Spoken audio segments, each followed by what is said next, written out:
thing's like hanging out. It's like your chest hair is like creeping out. Oh, like that's this. your style, G. Come on now. All right, let's roll. Carpe diem. What does that mean? Seize the day. Oh, Carpe diem. I know, and I went to a Jesuit high school, and I should have known that, and a feel Jesuit like college. Yeah, I feel like you were in Dead Poet Society. Like I said, I should start my days with that. Yeah, like I feel like you were like front row in that with Robin Williams. Oh my God. Today I am here with Laura Beth Collinson, LB. LB, woo! LB lives in I live in Marlborough, Connecticut by Glastonbury, Harford County. near a body of water. It is near a body of water. What lake is it? One of the cleanest lakes in Connecticut. Actually, it's a spring-fed lake. Terramungus. I'll probably pronounce that right. When you say spring-fed, does that mean you could drink the water? I mean, I wouldn't probably drink it, but they're like, It's clean. you can see to the bottom. That's a big Yes. deal. As my son would say, we spy on the fish. I love that. So you are currently a real estate agent at Carl Gild. Yes. Right, I got it yes. right? Yeah, Carl Gild and Associates. Yeah. Spelled, you would think Guild, but not how it's pronounced. Gild like wild. Yep. Love it. You've been in the business how long? This is my 8th year in business. Unbelievable. Yeah. Crushing it. Love it. Building a really solid business. Getting your hand in a few other things that you're building now. Yes. Which I am fired up to talk about today. Thank you. But before we get into what you're doing with other businesses, we're going to talk about passion advocacy. Yeah. Talk about, elevating ourselves and others. And then relationship and business development, which I think you're very good at. Thank you. Appreciate that. You're, Awesome. you're welcome. Let's start from the beginning, though. Sure. You grew up where? I grew up in Killingworth, Connecticut. So a small town. We still have one stoplight. Where is that true? Yes. Where is the Killingworth? It's like Haddam, Killingworth, so it's probably like 20 minutes inland from Clinton, from the shore. Clinton, Madison shoreline. Adams on the Connecticut River, right? Yes, so like their schools together, Yep. but Killingworth is like next to Madison, so we're like 20 minutes inland from the shoreline. Unbelievable. Yeah, small school. Yeah, it's like farmland There's territory. 500 people total in my high school. Wow. Yeah, Unbelievable. really nice place. Yeah, After high school, you start working right away, right? yeah, absolutely. I went right into this waitress business. That's what I did. Yep, How long were you doing that? 12 years. Where were a couple restaurants you worked that people might know? Yeah, I opened a few. I opened Liv's Oyster Bar in Old Saybrook. Wow. Yep, I opened the Red Fox restaurants. We opened the first one in Middletown, which was awesome. I worked with that family for many, many years. So I met them through Luce in Middletown, worked there for 3 years, and then helped the chef that was at Luce for 10 years open the Second Jennings open their first restaurant in Middletown. You were at Red Fox. Luce for how long? 3 years. Is that where we went to lunch? Where no, where did we go to? It was an Italian place. Stella. Oh, that they own. I mean, Second Jennings own that as well. But yeah, that was Stella. I think it was Stella Dora or something like that. But yeah, Something like that. Yeah. Unreal. And didn't yeah. you work in Litchfield? I worked at West Street Grill in Litchfield. I lived up in Litchfield County for a couple of years. Yep. So yeah, I worked at very, very fine dining, very like high class etiquette in that dining room. At West Street. At West Street, Yeah. that was such a cool place. Silent Kitchen was the first. It was the first and only silent kitchen I've ever worked in, which was extremely professional and really, really cool to like be, like the kitchen is usually where you let out some steam and you have to be silent in that kitchen, and that was really an interesting format. That is crazy.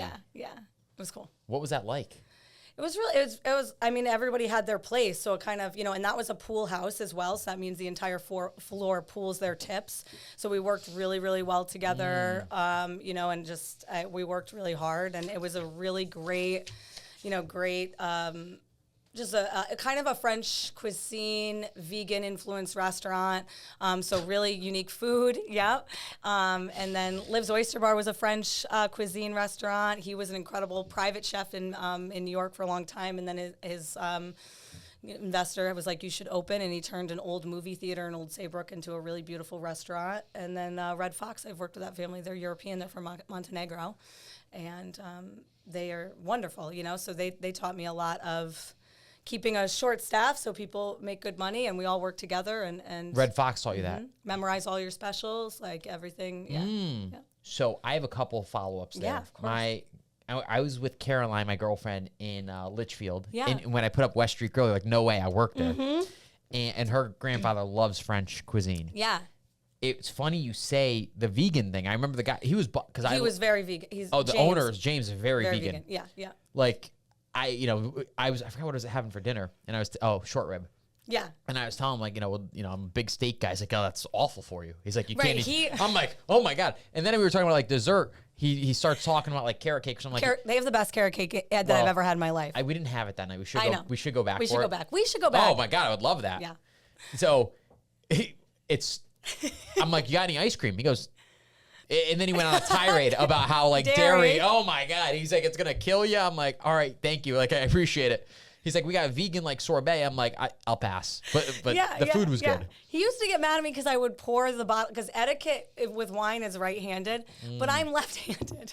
So he used to get like, he's like, that's, label out right-handed. I was like, James, the risk of me spilling to follow the etiquette is high. So we used to laugh about that and joke about that. But yeah, that was a really interesting, you had to make all your own desserts, make all your own drinks, pool house, no bussers. You make your own dessert? And your own drinks. So it was like, everyone was just, but yeah. Kind of does everything. Yeah, you do everything. The pool house idea. Yeah. I think you need to have a small team. Yes. And a lot of trust in everyone else. Yes. Everybody's got to be an A player. Yes. And it was interesting. We were talking about this, a friend of mine and I were talking about this, is that, what's interesting about that, right, and what I learned in that environment is that, you keep the integrity of the structure, whatever system that you have in business, and eventually, if you keep the standards, the principles, the practices of the business pretty tight, people that don't fit eventually work themselves. Like, the system actually pushes them out. So in a pool house, it was like, this is what we need to do. This is how you need to be on the team. So people that were not aligning with that really didn't last in that format. They would leave. So I learned that lesson there, where it was like, okay, you go into business or go into something with your vision, and eventually you align with people that are in that vision as well, and it just kind of works itself out.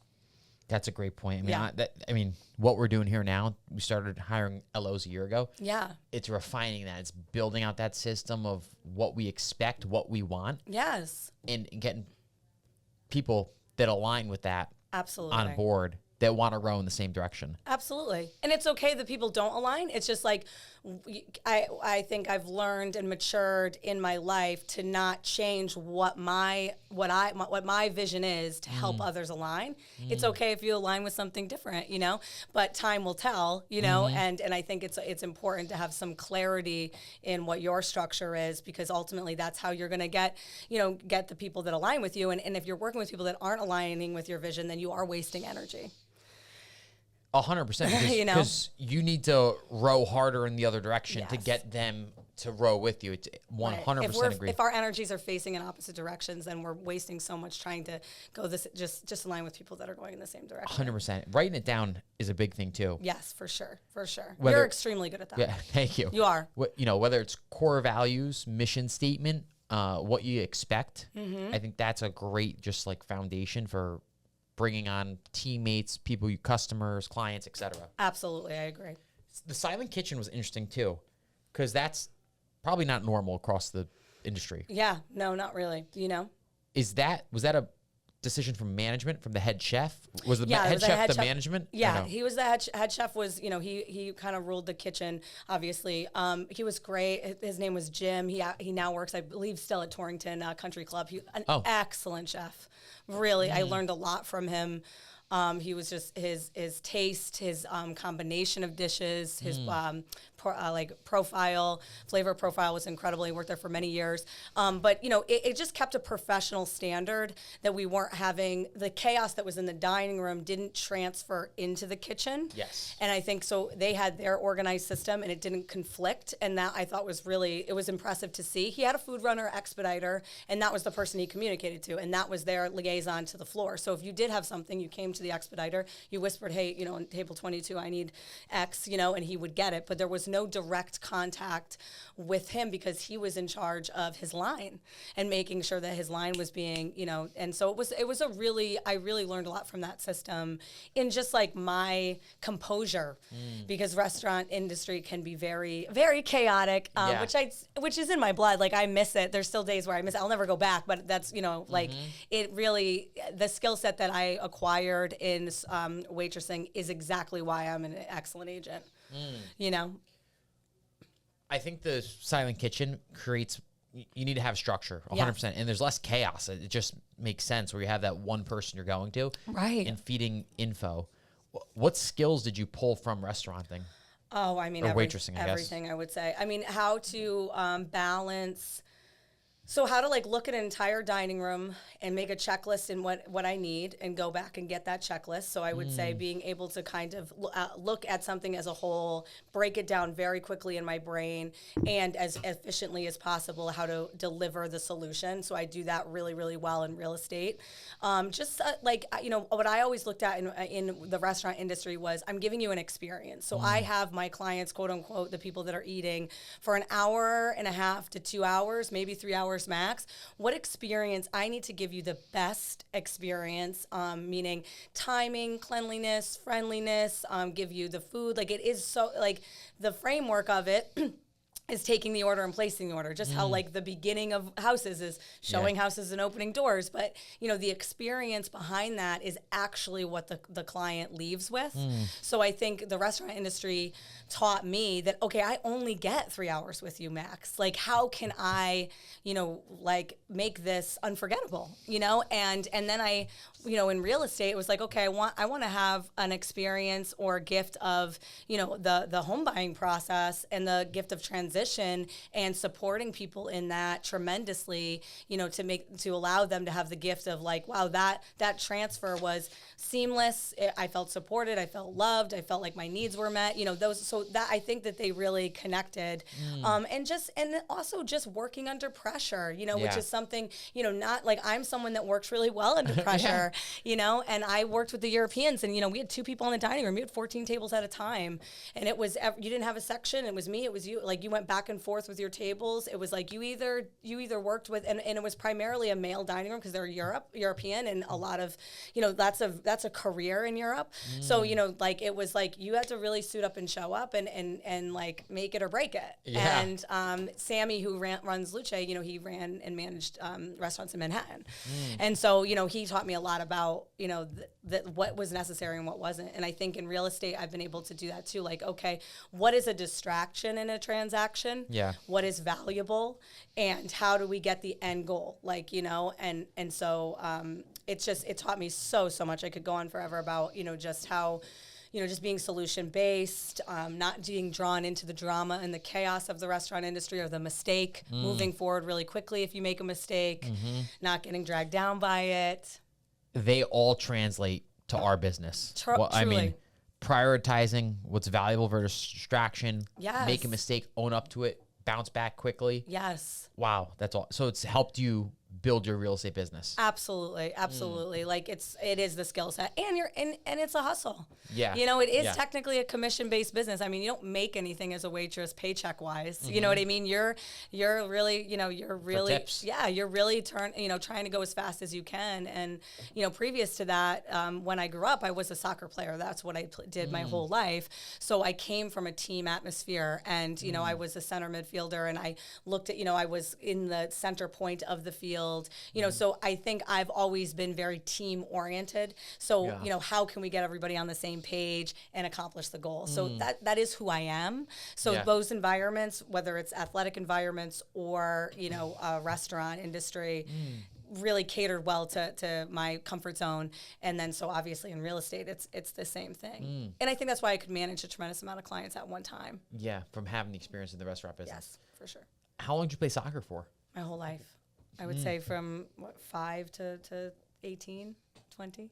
Did you still play, or why'd you stop? I did return. Well, I got into a car accident, so I was derailed going to college, but which is actually such a blessing because I really didn't know what I wanted to do. Yeah. So I probably would just be sitting here doing this career with a ton of college debt. So I am actually very grateful that my life got derailed and I went right into the restaurant business. It was heartbreaking at the time, but it's one of my greatest turns. Right, life gives us a lot of turns, and we don't always understand why. But then, if we stick through it long enough, we get the gift of understanding like, wow, that was in my best interest. And I played for many, many years and then went into the restaurant business. But I love soccer. I did come back to it 2 years before I had kids. I played in West Hartford League for. Oh, no way. Yes, an adult. Like an adult league? Yeah. Co-ed or women's league? Women's league. Cool. Yeah, I know. I got to get back to it. How'd you get started in real estate? What made the jump? Who told you to get into it? I honestly always wanted to, you know, and my main goal in real estate was that I wanted to own my own house one day. That's really the true motive of it. I was like, I want to be able to own one day. I don't know how I would do that. Maybe if I start selling them, that'll be something that could happen. Yep. You know, so I think that was kind of my main thing. And I knew that I was going to be good at it because of I love people. I really, really love people. And I love helping people articulate what their vision is and purpose and bringing them to that and being part of the journey. Like, I don't look at real estate or really any sales for that matter as sales. I look at it as a relationship service business, and, you know, I'm trying to really accomplish the goal and bring out what that entire, there's so many times in real estate where we think in the simplicity of it is just about buying or selling a home, but so many other things come out in that process. There's a healing process. There's a chapter closing. There's a opening of a new book. Like, there's so many beautiful aspects that I really try in my own personal life and in business leave a lot of space for. Because I think if we do, the clients get to process things that, you know, are happening in that transition. I think that's a spot on point. Every real estate transaction, one, I call everyone here, I say, you're not in sales, you're in relationship management. Absolutely. And when somebody buys or sells a home, I've probably heard of this. I haven't really thought about it, but you bring it up, like, brings it to the forefront, is chapters opening and closing. Yes. There's always a story behind each Yes. transaction, each deal, each home purchase, sale, etc. Yeah, absolutely. And I just find that so sacred.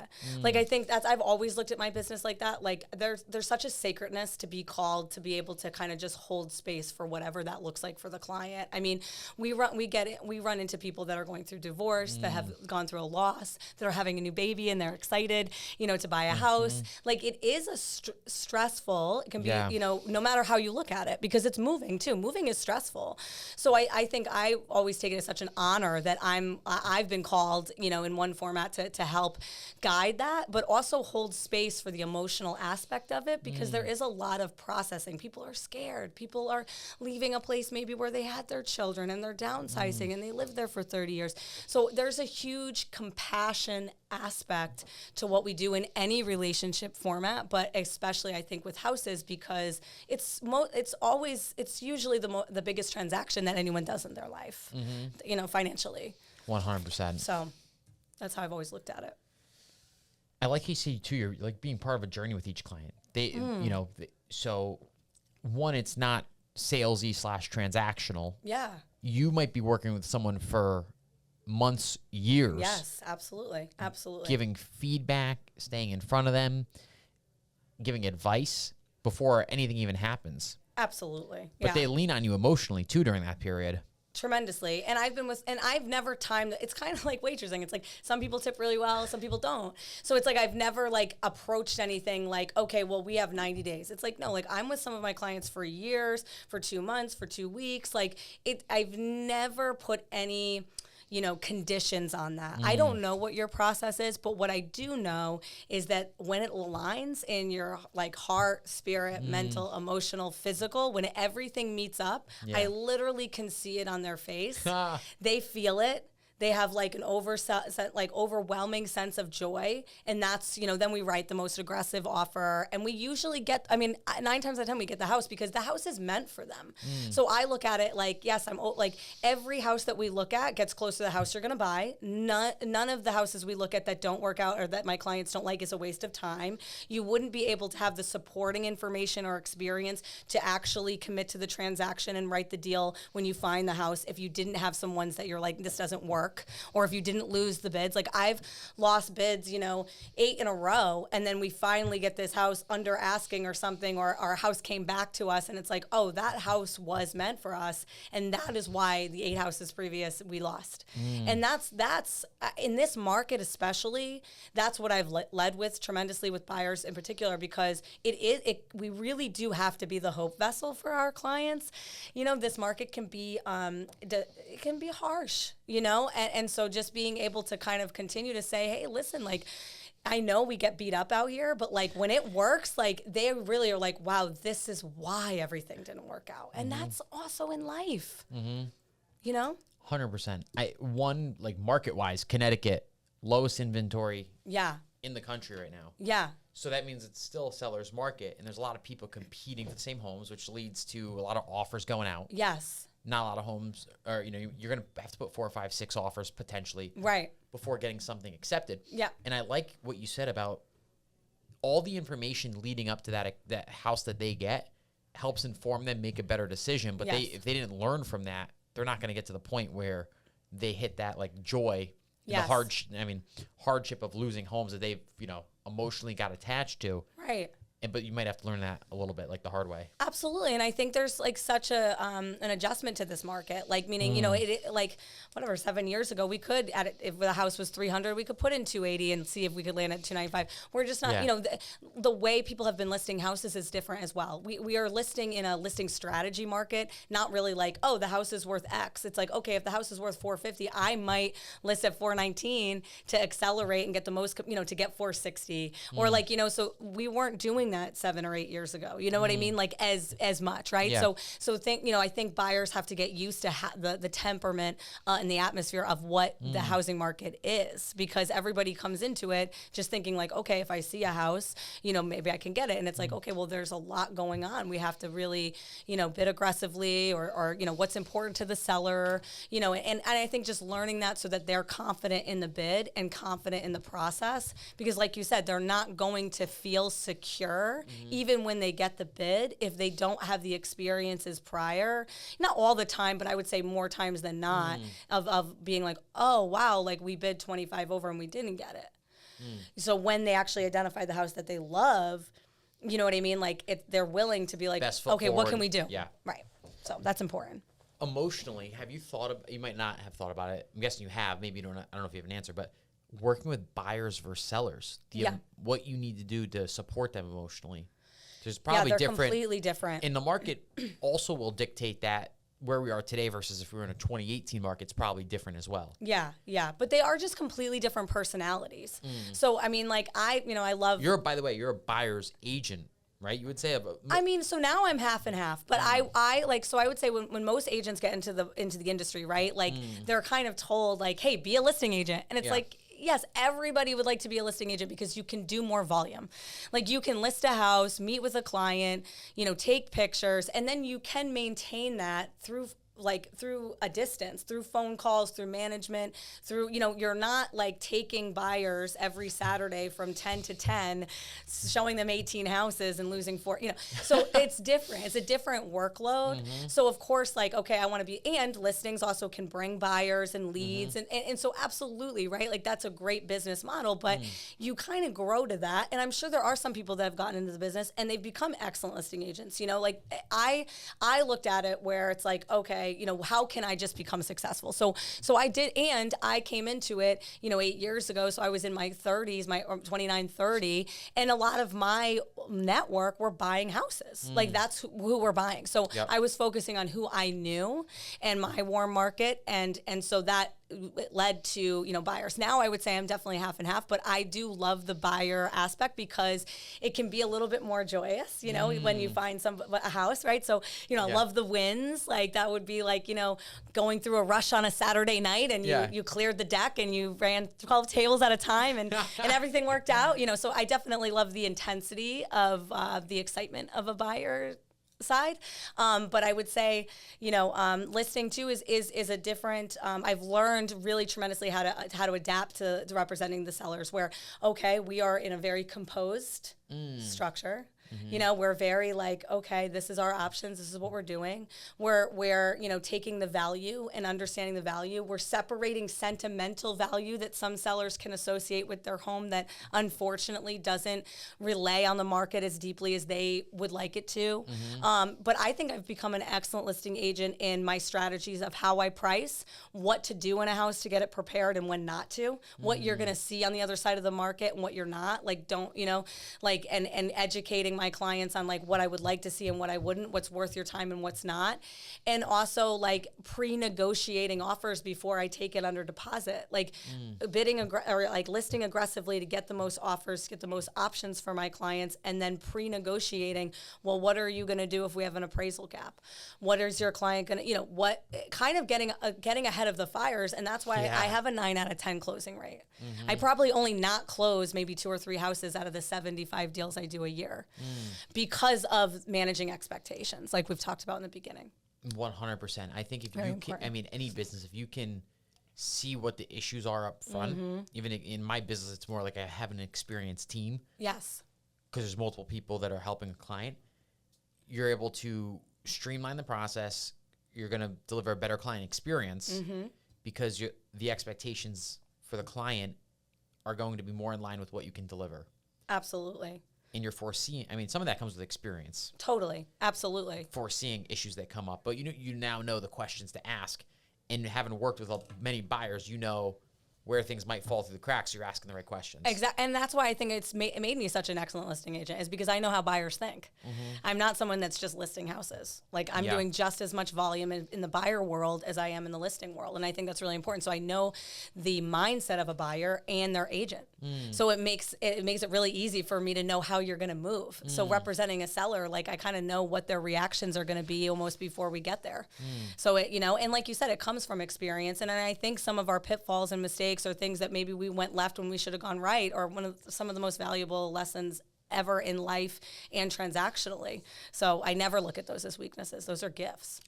Every mistake is a learning opportunity. Totally. I had one recently. We gave a credit to a buyer who's like two brothers that I'm friendly with. Yeah. And it was like $1,600, but we made a mistake. It's not going to, closing's still going to happen on time, but the commitment date gets pushed back and the experience of the borrowers weren't as good as it should have been. Right. But we owned up to it. And now we're like, all right, we're going to make a couple tweaks so this doesn't happen again. Right. Simple as that. Exactly. And those mistakes or whatever, or those, obstacles, right? There's 2 ways that those can happen. We can align and become in unity, and we can strengthen the relationship, because at the end of the day, when we operate in a genuine manner and with integrity, our clients know that, hey, things happen, 100%. Things arise, but how can we come together quickly in your best interest? And if that is always what you're bringing, then we're working together. We're not working against each other. And I also try tremendously to do that with the other agent, because if I'm in conflict with you, then it's about us and it's not about our clients. So it's very important to make sure that those things are, what are my clients' best interests? Am I presenting them and representing them in the best light, in the best way? And, any other reactionary behavior outside of that, I shield that from my clients ultimately. And that's a big part of my job. So just how you shield the craziness of a kitchen to the front house of the dining room, there's a wall there. And so that's really important for the emotional experience of any client that I'm representing, is am I doing a good job of holding that exterior so that they have that best experience? I don't need to bring every detail, every dramatic thing that happens in a real estate transaction, you know what I mean? Because that happens. It's a high intense environment. Everybody wants to win. Everybody wants to do this. And I have to shield that from my clients because they don't need that. That's part of my job of being the vessel. Oh my, I mean, that's unbelievable advice. One, not to be combative with either clients or people that you're working with on the other side. Yeah. If something were to go wrong, because you're all on the same team. Yeah. You have to do what's best for your clients, and then shielding them from the craziness is huge. There's so many little things that people don't think are last minute things that need to get updated, tweaked. Yeah. Or requests from other people that are unrealistic that you can, not even bring up to them and find a workaround. Right. I, as the real estate professional, I know how to deal with a massive amount of stress. My clients aren't they're buying and selling a house. That's very, very stressful. You know what I mean? So it's I'm good at managing stress. So I try to not make it more stressful, and that is my ultimate goal. And I'll never forget, it was some agent it was years ago, and we got into an argument about a deposit, and we were going back and forth. Turns out he never even got the deposit deposit. Like, it was hilarious, but we were like going back and forth. And I called him like a year ago, you know, and we had a bit, you know, I was trying to put a bid in on the property, and I was like, hey, do you remember that we had that little argument?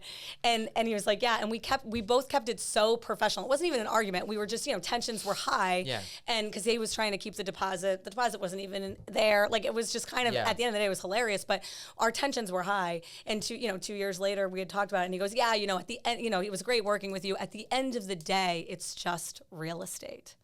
And I loved that, because it is the most important thing to our clients. But as the professional, sometimes I have to keep that lightness, because the energies are so intense that I have to be like, hey, at the end of the day, it's just real estate. Like, it's all going to get done. Yeah. We're all going to figure it out. You're going to find the house that you're meant to be in, and it's all going to work out. If I keep trying, it's going to work out. And that's it. What is it? 90% of what we do and our outcomes is showing up. 90%. So at the end of the day, it's just real estate. You know? I love that. It's so true. So simple. Nobody's dying. Nobody's dying. Yeah. Sometimes the emotions really feel like that. Do you know what I mean? Like, sometimes the stress feels like that. And we've talked about this. It's like, okay, if I'm in that red zone, or if I'm in that intensity, it's my job as the professional to say, okay, you know what? I'm going to put my phone down for 15 minutes, and I'm going to go for a walk. Yeah. Or I'm going to breathe, or I'm going to watch, you know, like a funny episode, because I have to turn the energy. I am the leader of the transaction. So it's very important for me to make sure that I'm doing everything I can do as an individual to approach my clients with, you know, a very like calm, you know, clear perspective. And my broker is like the guru of that, if you will, and has taught me that and worked with me for years on, you know, how to do that. So, and making sure that I'm, you know, going to yoga or doing the things that nurture me so that I can be the best for my clients, for my children, for my family, for everything, you know, like, it's my responsibility. That's personal accountability, you know? So,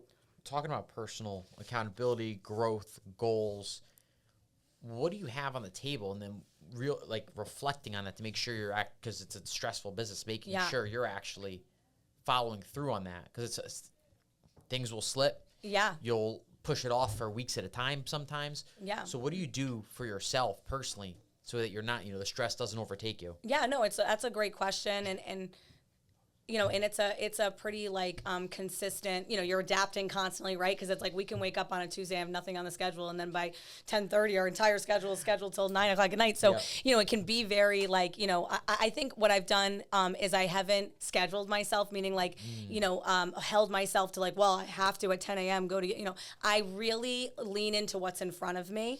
So like, if I have the availability to go to yoga or something, I'm like, there we go, I'm going to schedule that. Or I have a massage, or doing some of those self-care things, but not doing them for me as regimented, because I don't have a regimented business and I never will. I'm a real estate agent. So I work, you know, like I have showings in Litchfield today until 8:30 at night. You know what I mean? Like, that's just the reality of it. So, but I do things where I make sure that I am kind of doing a personal inventory on my emotional state. You know, am I being reactive? If I feel like I'm being reactive or jumping to conclusions or taking things personally, I have to take a step back. I have to pause. And honestly, that pause doesn't need to be, honestly, it's at 15 minutes. It's 15 minutes of doing something different, eating something sweet, going for a run, going and sitting by the lake that I live by. You know what I mean? Doing those things, smiling with my kids, putting on a song and dancing in the kitchen. Like, those pattern interrupts are vital in life and vital in business, so that I can be the best me and help other people get into their potential, their goals, wherever they're going. I can't bring the best out in someone if I am not consistently maintaining the best in me. And that's what I really work hard on. So I do a bunch of things, but I think it is really about the self-reflection. And I really would say that's one of my greatest assets, is that I reflect on every experience, like, naturally. Like, I don't have to really, that's just who I am. I have a really high emotional intelligence.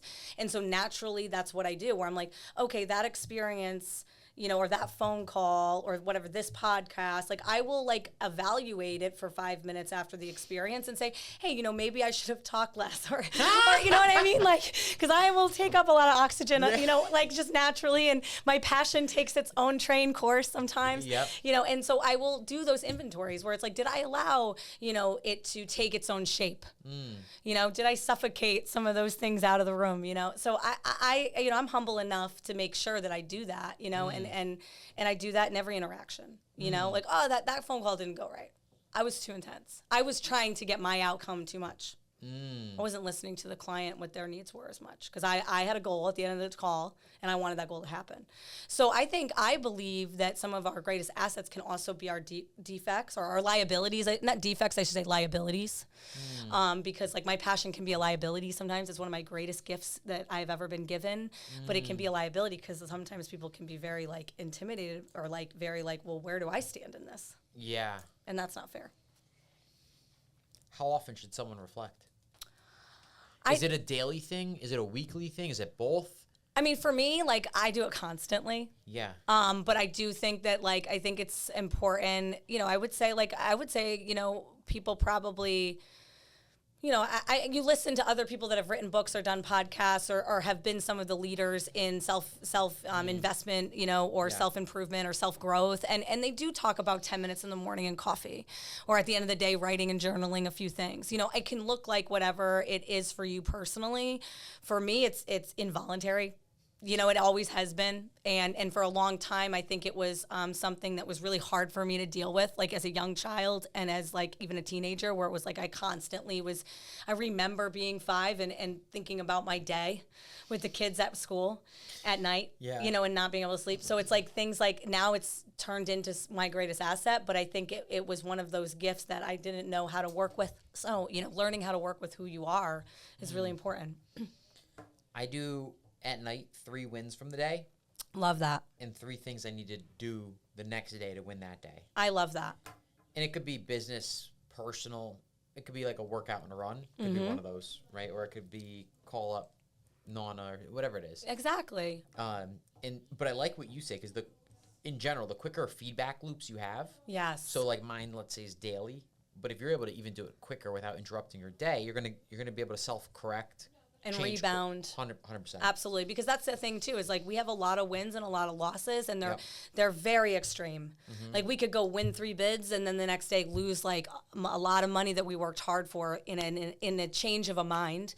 And so we do, for me, that's why I think I'm so fascinated, because I have to keep moving. I can't get pulled under in the undertow of real estate or business. I have to keep moving. So it also helps with my attachment style, because if I am too attached to an outcome or to what I think should happen, then I'm not letting it be its own identity, and therefore I'm not giving that client the best experience because I don't know what they're supposed to get out of it.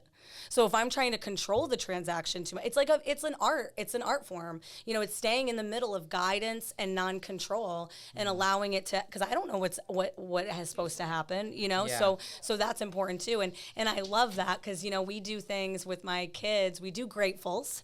So we always say, let's do gratefuls. And they name the things they're grateful for. Or we do like roses and thorns. So name a thorn that happened to you today and name a rose. And it is a really beautiful thing, you know, because it's interesting to see what they take from the day and what is such a rose to them.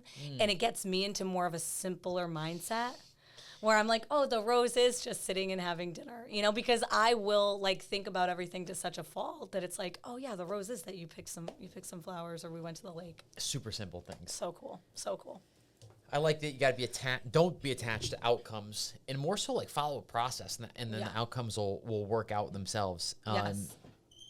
Talking about, you know, we've talked a lot about what you're doing for growth, reflection.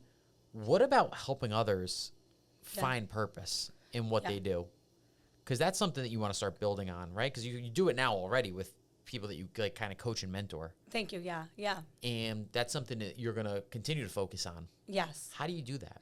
Yeah, so I mean, that would definitely be like my long-term goal, you know, is eventually I would love to, I don't know what that looks like whether it's just speaking in arenas or writing workshops or books. I'm not really sure how that, you know, but something that I'm very passionate about is talking about what we're talking about, like those self-reflecting moments of, where am I missing the next steps to the next level of elevation and growth personally? And it comes from, you write out your goals in life, right? Like I'm 37. So like, you have from a young child to like, in your mid 20s, you have these points of reference where it's like, okay, I want to be a mother or I want to do this and you have an understanding or a perspective of what you think they should look like. And that's drawn from, how my parents were or from different experiences. And so, I had always set out to be a stay-at-home mom and that's what I wanted to be. And those were the people that I had in my life that were examples. All the women in my life were stay-at-home moms. I didn't have examples of really anything else either. And so when I on paper, in like 28 years old, I had like, 2 beautiful children, white picket fence house, decent career. We had owned another business, So on paper, everything was my goals. Yeah. And I didn't feel fulfilled. And I was confused and guilt-ridden because I was like, I'm a mother. I should be so grateful that I have the opportunity to be a mother and to be a stay-at-home and to, but it wasn't fulfilling at the expectation that I told myself it was because I didn't know what it was like to be a mother. I didn't know how that was going to challenge me. Yeah. How would I possibly know how I would act in that environment?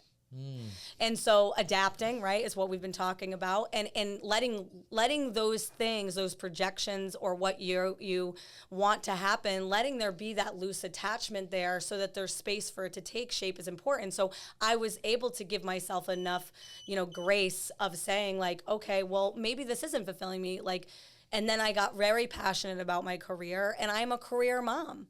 But if you had asked me, 8 years ago, if I would have been like, I will never be that. Yeah. And I'm so fulfilled where I am. Like I feel that my life is the farthest it's away from what I thought it was going to look like. Yeah. But I am in the truest, most authentic form of what I should be doing, and it's very clear.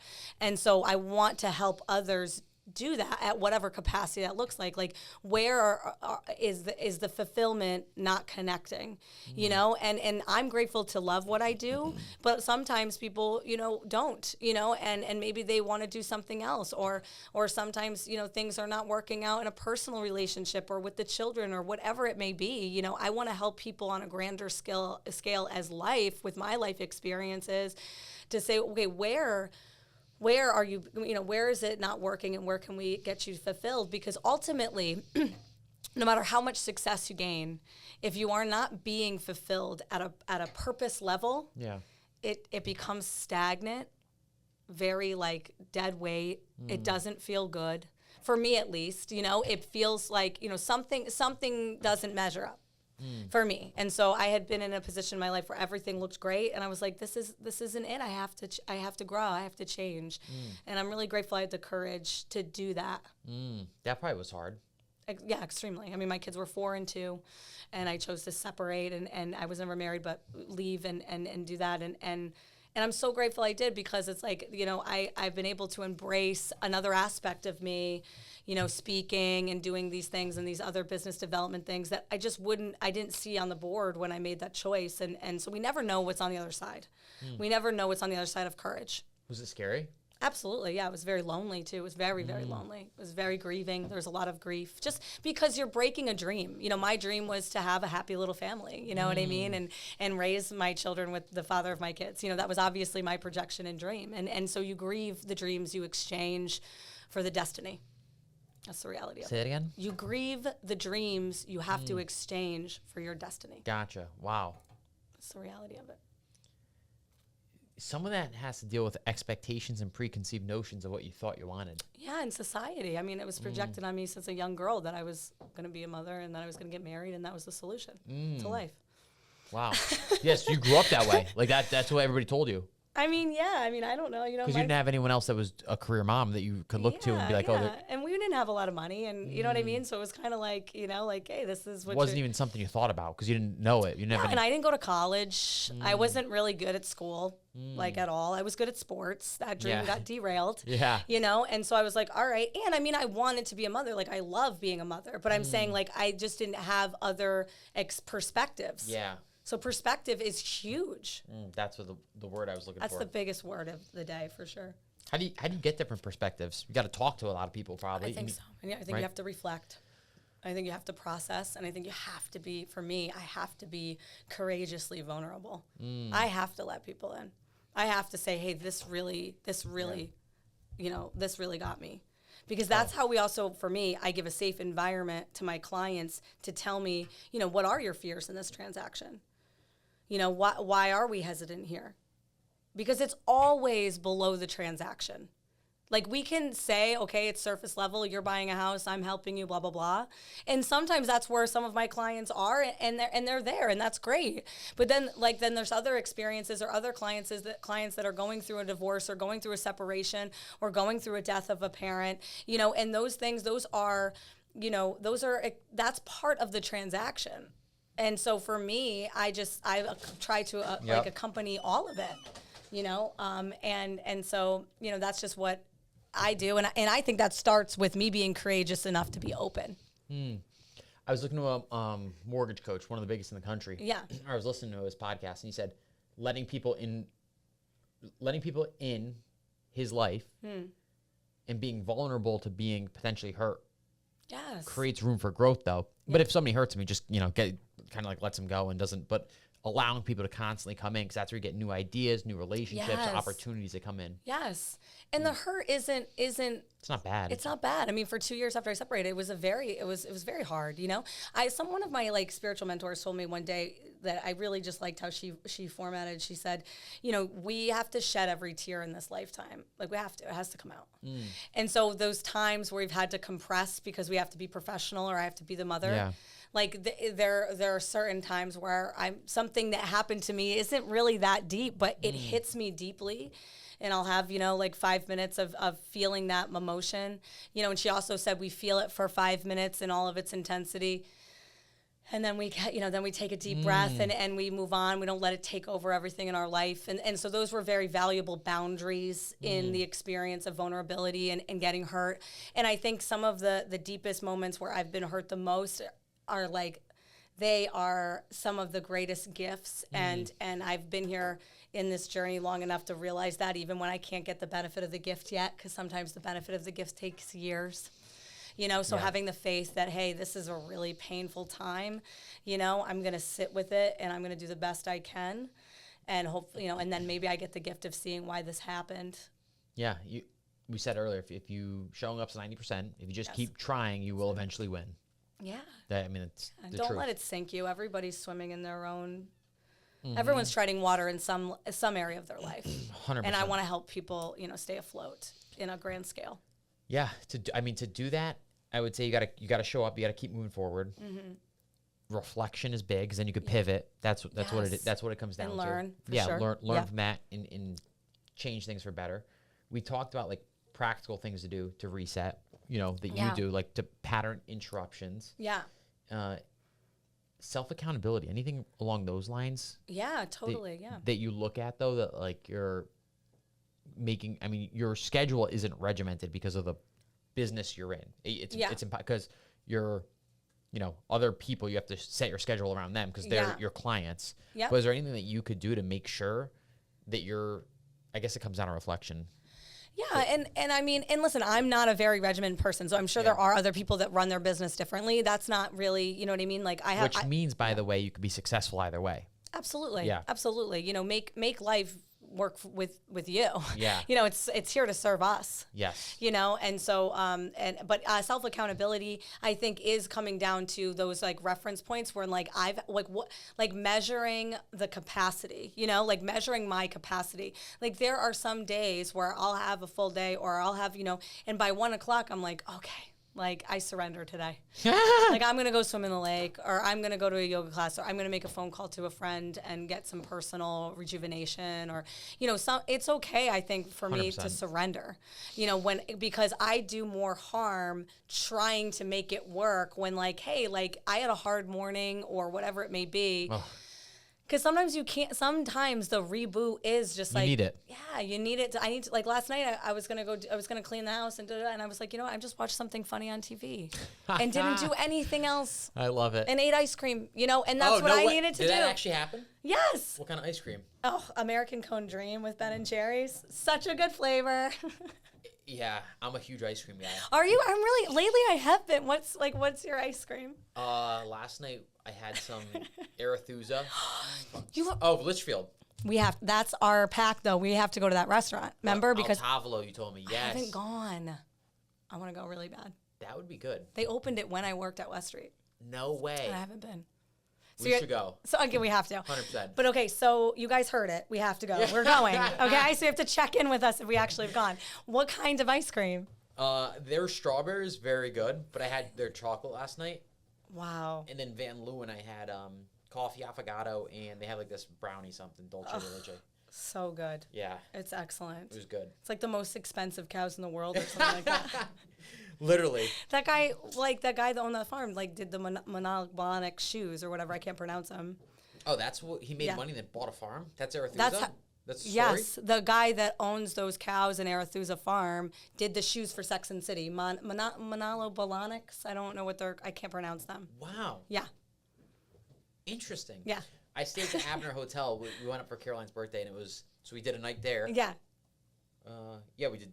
Well, we didn't we went to dinner at West Street Grill. Yes, yes. And then we stopped by the coffee shop at Arethusa, which was cool. Right, But cool. and then right across the street from it is the restaurant. Yes. Yeah. It's very cool.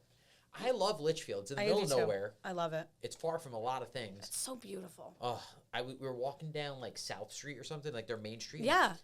I couldn't believe the homes, colonials that are 7,000, 8,000 square feet, multiple Huge. chimneys, but beautiful. Just these antique, very Yeah. old homes with such New England character. That's what I We want. should go up there in the fall. I mean, that place comes alive in the fall. It's people come from all over New England to see the Foliage. foliage. Yeah, absolutely. It's like would be our busiest season.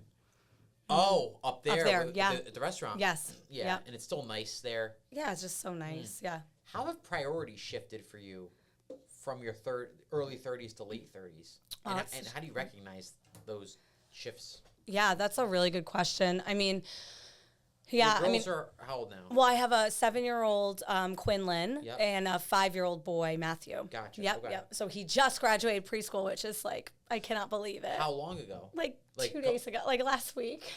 Did you go to there was He like a was in a congratulations? Or cap.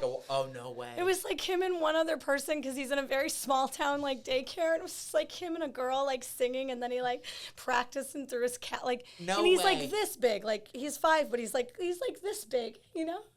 He's the cutest thing in the world. Oh, so early 30s, you really just had Quinlan. Yeah, You're yeah. I'm pregnant. 37. Yeah.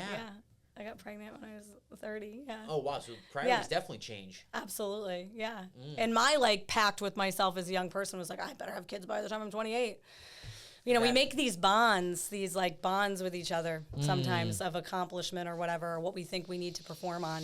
And mine was I needed to have kids before I was 30. So when I was 30, I was I'm behind schedule Wow. as a woman. You know. Did you feel pressured to have kids at that point? I mean, from no one else but my own, and I don't Yeah. know why, but I'm grateful that I did. You know. Of course. You know, but I'm just saying it's funny, how we don't really realize that we put this societal pressure on ourselves, you know? Which isn't needed. Yeah, I mean, Yeah, that's crazy. yeah. Wow. One thing I want to talk about before we wrap up is Yeah. what you're really good about is because your business is all referral based. Yeah, absolutely. Everything has been referral based. And business development, which is building relationships. Yes. And really building referral based relationships. How have you done it? Because we didn't talk about that at all today. Yeah. What do you do? How do you do it? What advice would you give to someone that is brand new to any kind of relationship management business that needs to build relationships? Yeah, absolutely. Great question. I would say nobody interacts with me on any level, whether it's from, Marshalls or the gas station or, an Amazon delivery truck driver that doesn't know that I'm not in real estate.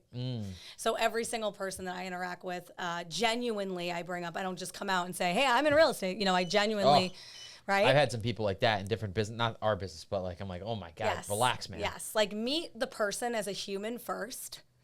See how they're doing, genuinely care about their day. And then it's very easy to say, okay, well, parlay into well, this is what I do for a living and I love it. Or, whether it's someone complimenting me on my, matte black color on my car at the gas station, they know, oh, well, I'm in real estate. I have to drive something nice. Those types of things it turn into you never know what those opportunities are. So I think, in the moral of it, taking it out of real estate is making, who you are your business. Like, this is who I am. This is a lifestyle business. And, my motto or my, mantra through my business is helping others, like, and bringing them to their greater purpose on whatever. Right now I do that in real estate and business development. I hope to do it all over the world through speaking and workshops with self-development and self-growth workshops. That would be my long-term, dream or goal. But like, it's all from a genuine platform, because I really believe if your intentions are genuine, the money comes, the clients come, like those things come. But like, even if they didn't, it's like I have to operate from a genuine perspective, because then I won't be fulfilled. Mm-hmm. I won't feel like I'm doing what I need to do in this lifetime. Yeah, I wrote down staying true to yourself in it, but it's doing that, building meaningful connections. Yes. In the money and clients thing will come. It takes time though too. It's not going to happen in like 6 months. Absolutely. Have the endurance. Yes. Have endurance. You know what I mean? Midfielder. That's it.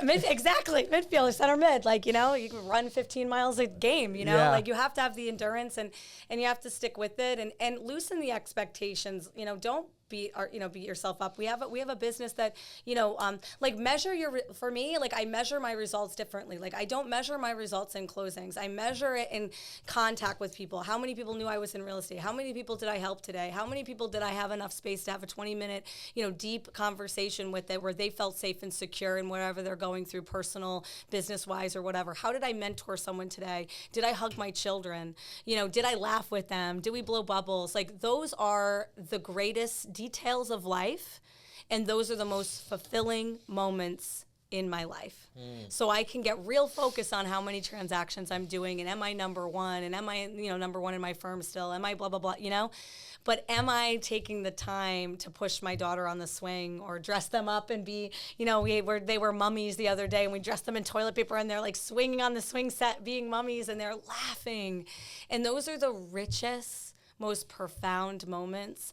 And so for priorities, my priorities have shifted from the beginning of business where I had so much grit to be successful, which was a great motivator, but eventually you plateau. I think you plateau in business every 4 years and you have to reinvent your motivation somehow. That's personally for me. And so like when that changed, I had to pivot to looking at things in a different perspective. And as success and serving clients is very important and business growth is very important, but in order for me to maintain my perspective, and be the best for my clients and myself, I have to focus on the details that are richer than anything that we've talked about. Those moments, being on the boat, you know what I mean? Being in the open ocean air and smoking a cigar. Like those are the best moments of our life. So enjoy our lives as we're growing, because or else we're just going to feel depleted. And if we just feel depleted, everybody, no matter how hard we try, is going to feel that in the room. Yeah. I love that. I told my brother probably a year ago, I was like, dude, we have the best life. Yes. We're in the middle of the ocean, just like floating, smoking a cigar. I'm like, it was like, Tuesday, 4 p.m. Who has it better than us? I used to do bond trading. I was at the desk until like 7 p.m. It was brutal. Like, just slaving away. You know what I mean? I said our boat's only, we're on a 27-foot boat, but like, eventually it'll be 67, but at least, we're going to enjoy this moment more than that one probably. Absolutely, because as we grow too, there's bigger obstacles and challenges as well, and the path gets lonelier. You know what I mean? Your pillars become less and few and far between. Who you align with becomes less in business, right? So it's very important to align with people that have the same spiritual principles that you do. Like sitting in the middle of the ocean and taking that moment with your brother is like going to be a highlight of your life, and those are things that I want to help people be like, okay, well, is our perspective so focused on other people's expectations or these I had such harsh expectations on myself as I had to be a stay-at-home mom and I had to do this, and I wasn't free there. So I was able to give myself enough grace to let go of what I thought I was supposed to be in my life and allow someone else to speak, which is the energy in the room or whatever. Like I was meant to be in a career position to help others, be able to be brought into their greater purpose. That's what I believe I'm meant to do. Did I think that 10 years ago? No. So it's like, and it's because of those moments and taking those like beats to be grateful and to, you know, be able to prioritize those as being some of the most important things, not dismissing them and not going over them with a minimum of concern, giving them just as much space as the salary, you know, if not more. And that's when we really shift our priorities, where we're not so attached to the outcome of making the deal work. We're attached to the experience and serving people at whatever that is called for us to do, you know? Love it. Love it. Love you. Fantastic. Guys, thank you. Thank you. I hope everyone enjoyed.